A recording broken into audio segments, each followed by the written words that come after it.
इस वीडियो में हम प्रेमचंद की कहानी स्त्री और पुरुष इस कहानी का सारांश तथा इस कहानी पर आधारित वस्तुनिष्ठ प्रश्नोत्तरी को देखेंगे। वीडियो अंत तक देखें।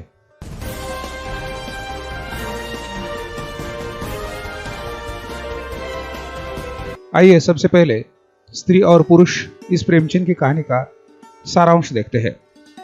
स्त्री और पुरुष प्रेमचंद की एक महत्वपूर्ण कहानी है। इस कहानी में दाम्पत्य जीवन के प्रति स्त्री और पुरुष के दृष्टिकोणगत अंतर को स्पष्ट कर स्त्री के समर्पण और सेवाभाव की महत्ता अधोरेखित की गई है। कहानी के नायक विपिन बाबू कवि है, सौंदर्य के अभिलाषी है, लेकिन उन्हें पत्नी वैसी रूपवती नहीं मिली जिसकी वे कल्पना करते थे। इसलिए वे पत्नी की उपेक्षा कर हमेशा घर से बाहर रहते हैं। पत्नी की बीमारी की भी उन्हें कोई फिक्र नहीं होती है, लेकिन कुछ दिनों बाद वह स्वयं फालिज का शिकार हो जाते हैं। हाथ पैर मुंह टेढ़े हो जाते हैं। उनकी इस दुर्धर बीमारी में पत्नी आशा जी जान से उनकी सेवा करती रहती है। इतने सितम ढाने पर भी सब कुछ भूलकर रात दिन सेवा करती अपनी पत्नी को देखकर विपिन को अपनी गलती का एहसास हो जाता है और उसे पत्नी के सौंदर्य की सही पहचान हो जाती है। खूबसूरती सूरत में नहीं, आत्मा में होती है, इसका उन्हें साक्षात्कार हो जाता है। आइए देखते हैं प्रेमचंद की कहानी स्त्री और पुरुष इस कहानी के आधार पर वस्तुनिष्ठ प्रश्न। सबसे पहला प्रश्न है, प्रेमचंद का जन्म कहाँ हुआ था? इसके विकल्प है लम्ही, उन्नाव, कानपुर, इलाहाबाद। इसका सही पर्याय है लम्ही। प्रेमचंद का जन्म लम्ही में हुआ था। देखते हैं दूसरा प्रश्न। प्रेमचंद का मूल नाम क्या था? इसके विकल्प है विकास, मनोहर, धनपत राय। इसका सही पर्याय है धनपत राय। प्रेमचंद का मूल नाम धनपत राय था। देखते हैं अगला प्रश्न। सरकार ने प्रेमचंद की किस कृति को जब्त कर लिया? विकल्प देखते हैं सेवा सदन, गोदान, सोजे वतन, मंगल सूत्र। और इसका सही पर्याय है सोजे वतन। सरकार ने सोजे वतन इस कृति को जब्त कर लिया था। देखते हैं अगला प्रश्न। स्त्री और पुरुष कहानी के कहानीकार कौन है? इसके विकल्प देखते हैं अमृतलाल नागर, मोहन राकेश, प्रेमचंद, सूर्यबाला। और इसका सही उत्तर है प्रेमचंद। अगला प्रश्न। किसके कहने पर विपिन शादी के लिए राजी हो गए? इसके विकल्प है काका, दादा, मामू, पिता। और इसका सही पर्याय है मामू। मामू के कहने पर विपिन शादी के लिए राजी हो गए। अगला प्रश्न। विपिन बाबू के लिए संसार की कौन सी चीज अनमोल थी? इसके विकल्प है स्त्री, प्रकृति, सुख, धन। और इसका सही पर्याय है स्त्री। विपिन बाबू के लिए स्त्री ही संसार की सबसे अनमोल चीज थी।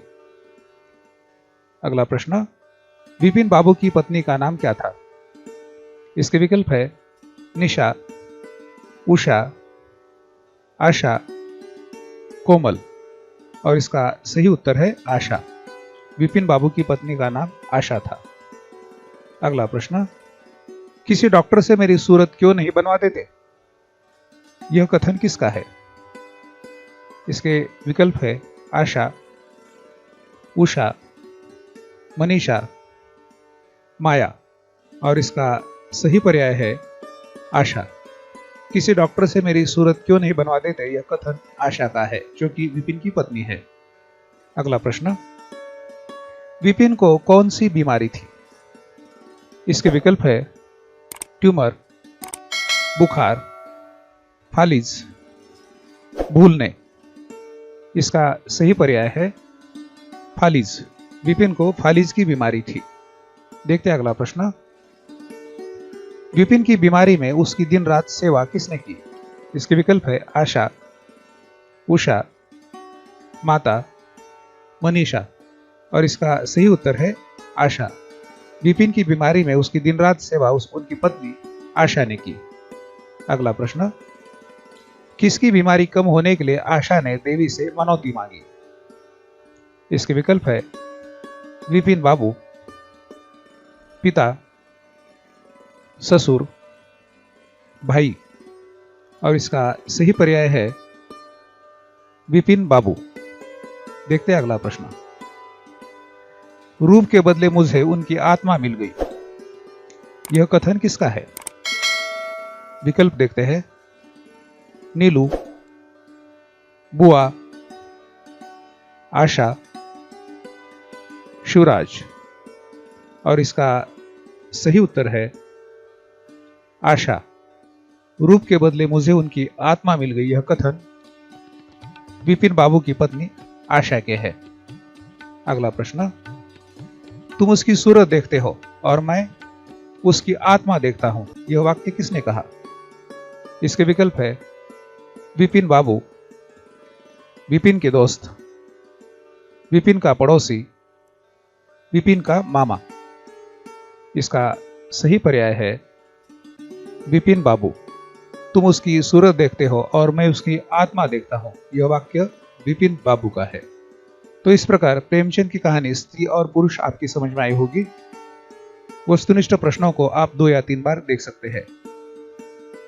तो मित्रों, इसी तरह के अपने विश्वविद्यालय के पाठ्यक्रम, हिंदी प्रतियोगी परीक्षा तथा नेट सेट आदि परीक्षाओं के लिए उपयोगी वीडियो देखने के लिए इस चैनल को लाइक करें, शेयर करें और सब्सक्राइब करें।